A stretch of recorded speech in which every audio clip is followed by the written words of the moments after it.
ನಮಸ್ಕಾರ. GTV news ಕನ್ನಡಕ್ಕೆ ಸ್ವಾಗತ. ನಾನು ನಿಮ್ಮ ವೆಂಕಟೇಶ್. ಮಾಗಡಿ ಪಟ್ಟಣದ ಕಲ್ಯಾಗೇಟ್ ಹತ್ತಿರದ ಪ್ಲೇಗ್ ಮಾರಮ್ಮ ದೇವಿ ದೇವಾಲಯದ 3ನೇ ವರ್ಷದ ಜಾತ್ರಾ ಮಹೋತ್ಸವವನ್ನು ಶ್ರೀ ಪ್ಲೇಗ್ ಮಾರಮ್ಮ ದೇವಿ ಸೇವಾ ಸಮಿತಿ ವತಿಯಿಂದ ಅದ್ದೂರಿಯಾಗಿ ನಡೆಸಲಾಯಿತು. ಈ ಸಂದರ್ಭದಲ್ಲಿ ಹೆಚ್ಚಿನ ಸಂಖ್ಯೆಯಲ್ಲಿ ದೇವಾಲಯಕ್ಕೆ ಆಗಮಿಸಿದ ಭಕ್ತರು ಶ್ರೀ ಪ್ಲೇಗ್ ಮಾರಮ್ಮ ದೇವಿಯ ಜಾತ್ರಾ ಮಹೋತ್ಸವದಲ್ಲಿ ಭಾಗಿಯಾಗಿ ದೇವಿಯ ದರ್ಶನ ಪಡೆದು ಸಂಭ್ರಮಿಸಿದರು.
ಮಂಜಿನು ಮಾಡ ನೋಡೋ ಮುತ್ತಿನು ಮಾಗುಡಿ ನೋಡ ಚಂದ್ರಮ್ಮ ಉರುದಂಗೆ ಉರಿಯೋದ ಉಳುದು ಗೊಡುಗು ತಾಯಿ ಮಾರಮ್ಮಗೆ ಹಿಡಿದಾರು. ಮಾಗಡಿಯ ಸಂಸ್ಕೃತಿ ಸಜ್ಜನ ಬಂಧುಗಳಿಗೆ ಶಿರವಾಗಿ ನಮಿಸುತ್ತೇನೆ. ಆದಿಮೂಲದ ಆದಿಶಕ್ತಿ ಗ್ರಾಮ ದೇವತೆಗಳೆಂದರೆ ಕರೆದಾಗ ಬರುವ ನೆಂಟರಿದ್ದಂತೆ. ರೈತಾಪಿ ವರ್ಗದವರು ತಾವು ಸಾಕಿರುವ ಪ್ರಾಣಿ ಪಶು ಪಕ್ಷಿ ಸಂಕುಲಗಳ ರಕ್ಷಣೆಗಾಗಿ ರೋಗ ರುಜಿನಗಳು ಬಂದಾಗ ಗ್ರಾಮ ದೇವತೆಗಳನ್ನು ಪೂಜಿಸುವುದು ಆರಾಧಿಸುವುದು ಪರಂಪರೆಯಿಂದ ನಡೆದುಕೊಂಡು ಬಂದ ಪದ್ಧತಿ. ಸೊ ಮಂಟೇಶ್ವರ ಸ್ವಾಮಿ ಬಡಾವಣೆ, ಮಾಗಡಿ ಪಟ್ಟಣದ ಮಂಟೇಶ್ವರ ಸ್ವಾಮಿ ಬಡಾವಣೆಯಲ್ಲಿ ಪ್ಲೇಗ್ ಮಾರಮ್ಮ ದೇವಿಯನ್ನು ಇಲ್ಲಿನ ಎಲ್ಲ ಸದ್ಭಕ್ತರು, ತಾಯಂದಿರು, ಹಿರಿಯರ ಮಾರ್ಗದರ್ಶನದಲ್ಲಿ ಆರಾಧನೆ ಮಾಡ್ತಿದ್ದಾರೆ.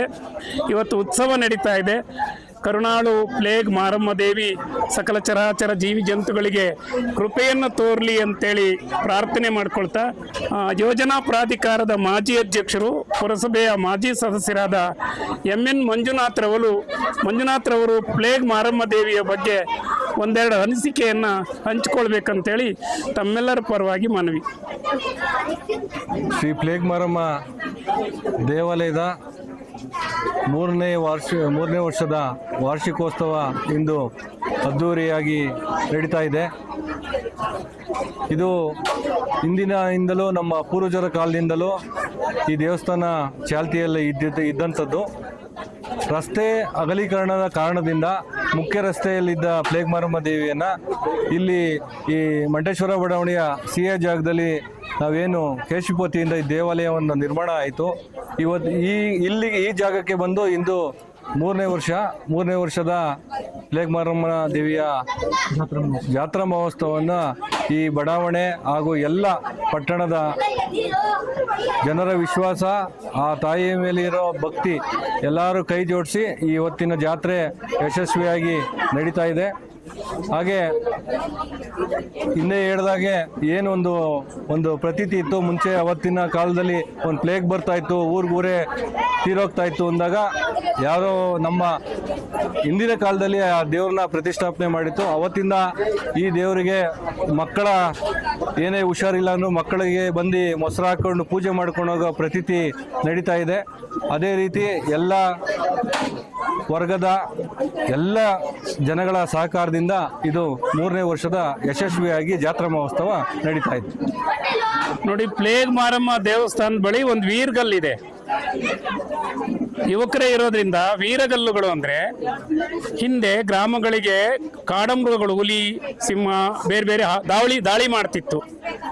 ಅಂತ ಸಮಯದಲ್ಲಿ ಆ ಗ್ರಾಮದ ವೀರನೊಬ್ಬ ಅದರೊಡನೆ ಹೋರಾಟ ಮಾಡಿ ಹುಲಿಯನ್ನ, ಚಿರತೆಯನ್ನು ಕೊಲ್ತಿದ್ದ. ನಂಜಾಗಿ ಈತನು ದೇಹತ್ಯಾಗ ಮಾಡ್ತಿದ್ದ ಊರಿಗಾಗಿ.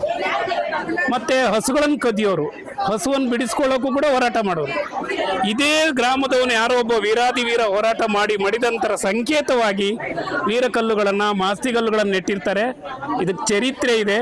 ಬಹುಪಾಲು ಆ ಚಿತ್ರ ನಾವು ನೋಡಿದರೆ ಗಂಗರ ಕಾಲದ ವೀರಗಲ್ಲು ಅಂತ ಕಂಡು ಬರುತ್ತೆ. ಈ ಪ್ರದೇಶವನ್ನು 96,000 ಹಳ್ಳಿಗಳನ್ನು ಒಳಗೊಂಡಂಥ ತಲಕಾಡಿನ ಗಂಗರು ರಾಜ್ಯಭಾರ ಮಾಡ್ತಿದ್ರು.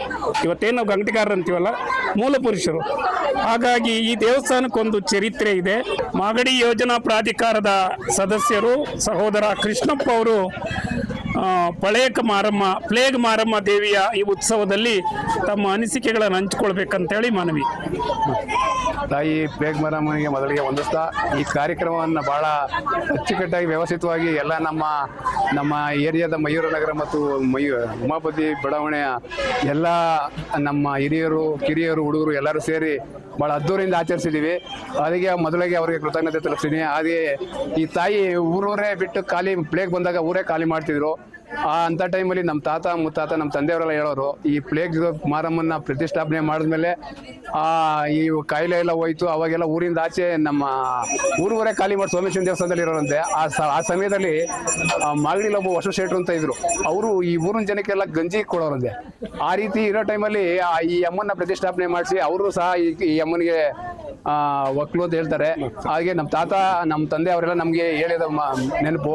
ಹಾಗೆ ಈ ತಾಯಿನ ಮಕ್ಕಳಿಗೆ ಯಾವುದೇ ರೀತಿ ಈ ಅಮ್ಮ ಆಗೋದು, ಇವೆಲ್ಲ ಸಣ್ಣ ಜ್ವರ ಬರೋದು, ಇವೆಲ್ಲ ಆದರೆ ಬಂದು ಈ ಅಮ್ಮನಿಗೆ ಮೊಸರಳಿಗೆ ತಳಿ ಎರೆದೋದ್ರೆ ಮತ್ತೆ ಮೊಸರು ಆ ಅಮ್ಮನ ಮೇಲೆ ಹಾಕ್ಬಿಟ್ಟೋದ್ರೆ ಯಾವುದೇ 1, 2 ಸಲ 3 ಸಲ ಅದು ವಾಸಿ ಆಗುವಂತ ನಮ್ಮ ಕಣ್ಣು ಮುಂದೆನೇ ನೋಡಿದ್ದೀವಿ. ಅದನ್ನೇ ನಂಬಿದ್ದಾರೆ ನಮ್ಮ ಏರಿಯಾದಲ್ಲಿರೋ ಎಲ್ಲರನ್ನು. ಹಾಗೆ ಈ ಆದಿಶಕ್ತಿಗೆ 9 ಜನ ಅಕ್ಕ ತಂಗಿದ್ರು. ಗ್ರಾಮ ದೇವತೆ ಕುಕ್ಲಮ್ಮ, ಗ್ರಾಮ ದೇವತೆ ಅಮ್ಮ, ಕಾಳಗಟ್ಟಮ್ಮ, ಬಿಸಿಲು ಮಾರಮ್ಮ, ಕೋಟೆ ಮಾರಮ್ಮ, ಹಂಗೆ 9 ಜನ ಅಕ್ಕ ತಂಗಿಯಲ್ಲಿ ಈ ಅಮ್ಮನ ಬಿಸಿಲು ಮಾರಮ್ಮನ ಒಬ್ಬಳು, ನಮ್ಮ ಪ್ಲೇಗ್ ಮಾರಮ್ಮನ ಒಬ್ಬಳು ಅಂತ ಹೇಳ್ಕೊಳ್ಳೋಕ್ಕೆ ನಮಗೂ ಹೆಮ್ಮೆ ಇದೆ. ಆ ಅಮ್ಮನ್ನ ಬಹಳಷ್ಟು ದಿವಸ ಪೂಜೆ ಪುರಸ್ಕಾರ ಇಲ್ಲದಾಗ ನಿಂತೋಗಿತ್ತು. ಈ ಜೀರ್ಣೋದ್ಧಾರ ಮಾಡಿದ್ಮೇಲೆ ಅಲ್ಲೂ ಚೆನ್ನಾಗಿ ನಡೀತಾ ಇತ್ತು. ಅದ ನಂತರ ಇಲ್ಲೂ ಮಾಡ್ತಾ ಇದ್ದೀವಿ. ಇದೇ ರೀತಿ ಹೆಚ್ಚಿನ ಸಹಕಾರ ನಮ್ಮ ಸಂಬಂಧಪಟ್ಟ ಈ ಏರಿಯಾದ ಎಲ್ಲರೂ ಸಹ ಹೆಚ್ಚಿನ ಸಹಕಾರ ಕೊಟ್ಟರೆ ನಮ್ಮ ದೇವಸ್ಥಾನ ಇನ್ನೂ ಚೆನ್ನಾಗಿ ಜೀರ್ಣೋದ್ಧಾರ ಮಾಡ್ಬೋದು ಅಂತ ಹೇಳ್ತಾ ನಾನು ಮಾತನ್ನು ಮುಗಿಸ್ತಾ ಇದ್ದೀನಿ. ನೋಡಿ, ಕೃಷ್ಣಪ್ಪ ಅವ್ರು ಒಳ್ಳೆ ವಿಷಯ ಪ್ರಸ್ತಾಪ ಮಾಡಿದ್ರು. ಈ ನವದುರ್ಗೆಯರು ಅಂತ ಬರುತ್ತಲ್ಲ, ಅದು ಅಕ್ಷರಸ್ಥರು ಬರೆದುಕೊಂಡಿರೋದು. ಹಿಂದೆ ಸಪ್ತಮಾತೃಕೆಯರು ಅಂತ ಇದ್ರು, 9 ಜನ ಅಧಿದೇವತೆಗಳು. ಸೊ ದೇವರ ಆರಾಧನೆ ಬಹಳ ಸಂತೋಷ. ನಾಳೆ ಮತ್ತೆ ಸಂಜೆ 7 ಗಂಟೆಗೆ ಮಹಾಮಂಗಳಾರತಿ ಇದೆ. ಬುಧವಾರ ಅಮಾವಾಸ್ಯೆಯಂದು ಮತ್ತೆ ಸಂಜೆ 7 ಗಂಟೆಗೆ ಮಹಾಮಂಗಳಾರತಿ ಮತ್ತು ಪ್ರಸಾದ ನಿಯೋಗ ಇದೆ.